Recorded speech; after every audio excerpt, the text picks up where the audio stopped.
Gente, estudo de caso com a Nutri. E aqui eu quero falar porque às vezes é algo tão simples de resolver, mas tão simples de resolver, que pro papai e pra mamãe é um bicho de sete cabeças. Esse papai e essa mamãe vieram indicados de uma pediatra que atende no SUS, na cidade vizinha, na cidade de Rio do Sul, próxima aqui onde eu resido hoje.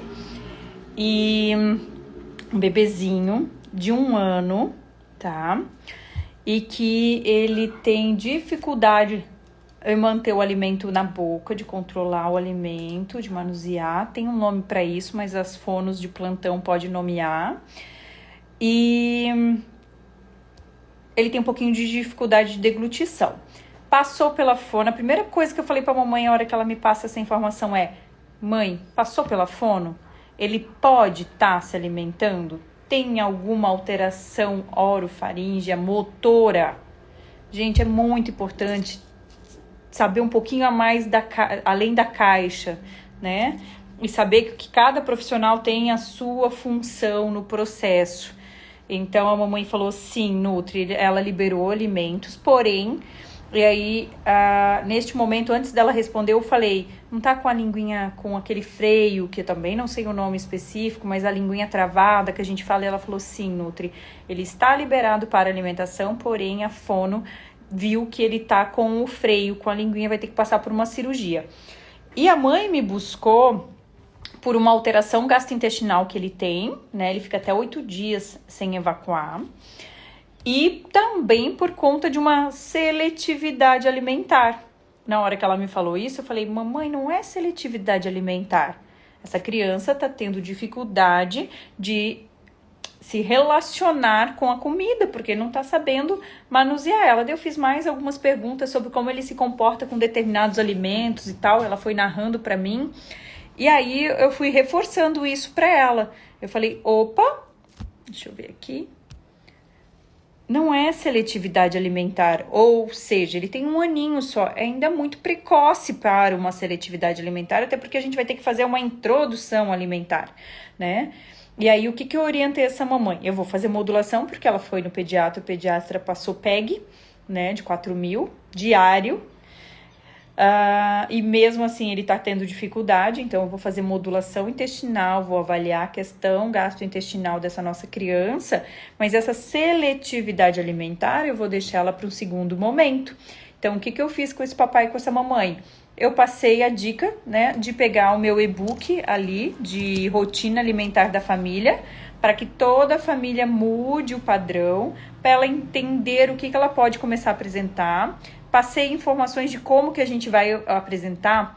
E olha só que legal, até por conta disso, eu tenho um guia que eu criei quando eu me tornei mãe. Eu fiz 3 cursos de introdução alimentar. Pensa só, eu sou nutricionista, eu já era nutricionista há 10 anos, quando eu tive Frederico, e 10, 8, enfim, por aí. E eu me senti insegura em fazer a introdução alimentar dele.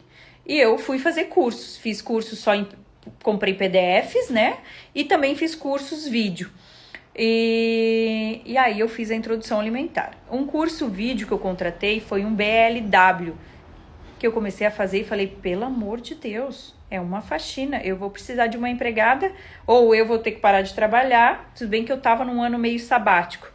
Porque cada vez que apresentava de forma BLW era uma faxina, uma muda de roupa, lava a cadeira, lava chão, cuidado para a cachorra não fazer caca e patinar em cima da comida que estava ali, tinha que prender a cachorra, ou seja, me deu um trabalhão.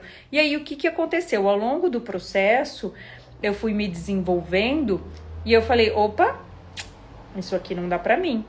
Vou pegar todos os 3 cursos que eu fiz e vou modular e vou fazer o meu jeito de introdução alimentar. Funcionou, o Frederico come mais de 50 alimentos hoje, né? Frederico come arroz 12 grãos, Frederico come quinoa, Frederico rouba cenoura na geladeira, Frederico rouba tomatinho na geladeira, ele gosta de experimentar, tem coisas que eu nem quero dar pra ele, eu falo, não, isso aqui não é cru, tem que esperar cozinhar, mas eu posso experimentar? Enfim, então funcionou. E aí, quando eu vi que isso que eu estava criando, eu apresentei todos os tipos de introdução alimentar, eu criei um guia meu. Então, eu criei um guia que na época eu chamava de Mamãe de Primeira Viagem.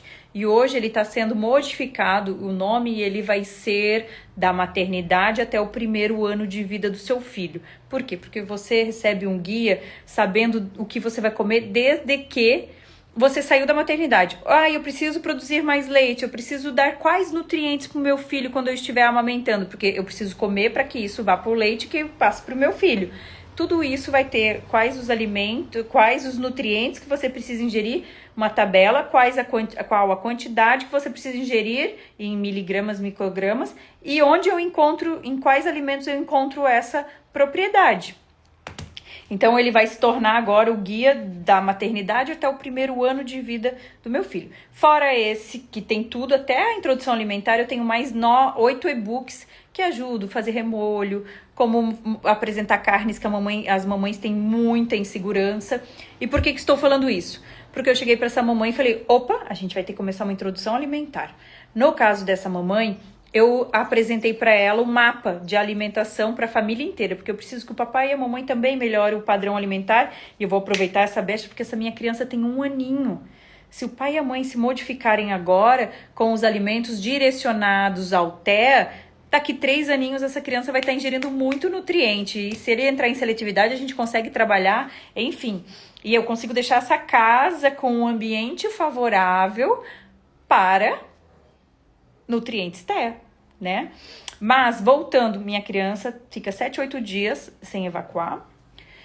E o médico passou PEG 4.000 dias.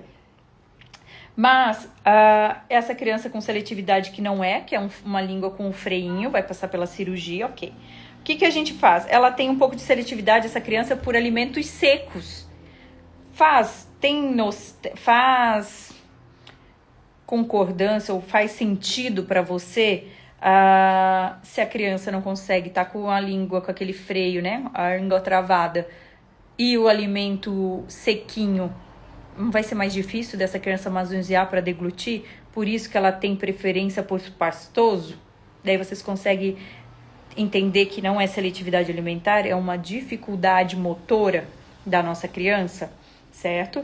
Então, eu vou ajudar os pais, passei o mapa, eles vão começar a melhorar, a mamãe vai começar a apresentar. Durante a consulta eu orientei, mamãe, você vai apresentar os alimentos de 3 formas, na mesma hora, o mesmo alimento.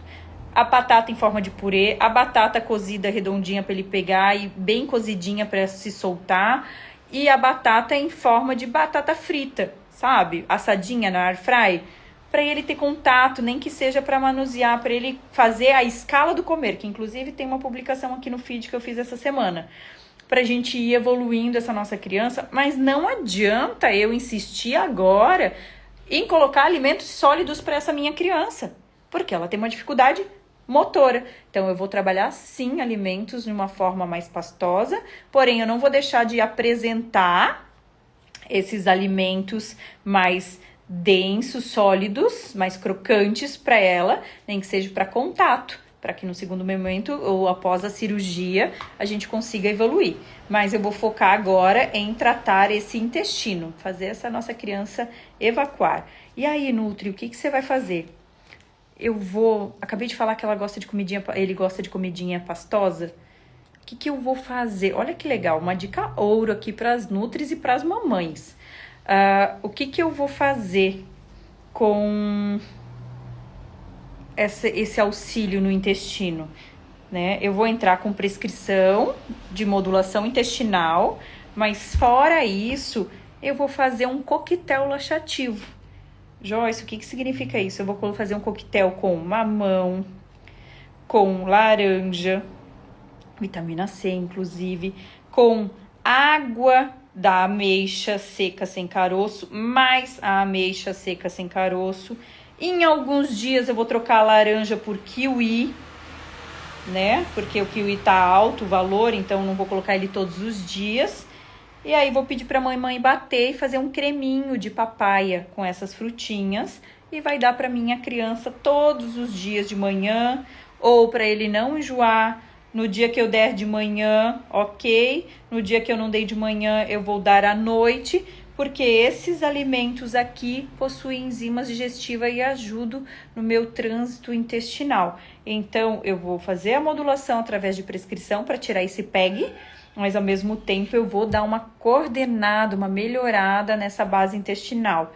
Será que não falta fibras? Então, será que alguns dias eu não posso colocar a farinha? Porque se eu colocar a sementinha pode ser que ele não aceite, mas eu vou tentar de chia, um pouquinho de chia, um dia em forma de semente, outro dia junto nesse coquetelzinho, em outro dia em forma de farinha, e aí num outro dia, será que não uma semente de linhaça dourada? Um dia semente, outro dia farinha, né? Aqui na semente de linhaça dourada eu até colocaria mais a farinha para cuidar para ele não engasgar, né? Se ele tiver um pouquinho de dificuldade de deglutição, que aí eu já vou ter fibras pré-bióticas através da alimentação, eu já vou ter ômega 3, sem falar que eu vou ter mais um monte de nutriente aí para ajudar o meu bebê no desenvolvimento dele, de 1 aninho, né? E tratar essa questão intestinal. Depois que eu fiz isso, por uns dias, eu vou fazer o que com essa minha criança? Eu vou entrar com suplementação. Por quê? Porque ele está com atraso de desenvolvimento. Então, eu vou suplementar até. Eu não tô com exames. Na consulta, eu já prescrevi pro papai e pra mamãe todo um check-up de exames que eu preciso, inclusive esses intestinais. Só que eu não vou esperar os exames chegarem para fazer intervenção. Eu vou fazer intervenção quando os exames chegarem, ele já vai estar com uma suplementação para ajudar no desenvolvimento neural e no desenvolvimento dele num todo. E aí, quando os exames chegarem, eu faço o ajuste mais direcionado, mas não vou deixar ele sem conduta. Olha só, vocês conseguem? Faz sentido para vocês? Que olha só, uma criança que se não passasse pela Nutri ou se não passasse por mim, ia ser já tratada como seletiva, sendo que na verdade ela tem uma alteração motora. Essa alteração motora pode estar impactando em todo o processo da alimentação dela, inclusive na funcionalidade gastrointestinal. Tá? Por quê? Porque ele pode estar com medo, porque ele pode estar sentindo dor, porque ele pode estar ficando com a barriguinha pesada. Por quê? Porque ele não está mastigando, ele engole os alimentos inteiros. Então, tudo isso pode estar dificultando, inclusive, o processo gastrointestinal e a digestão dessa minha criança. E aqui tem mais um estudo de caso para vocês. E, inclusive, se vocês, as nutris de plantão daqui, quiserem dar sugestão e colocar dica aqui nos comentários, vai ser um prazer receber o auxílio e ajuda de vocês também.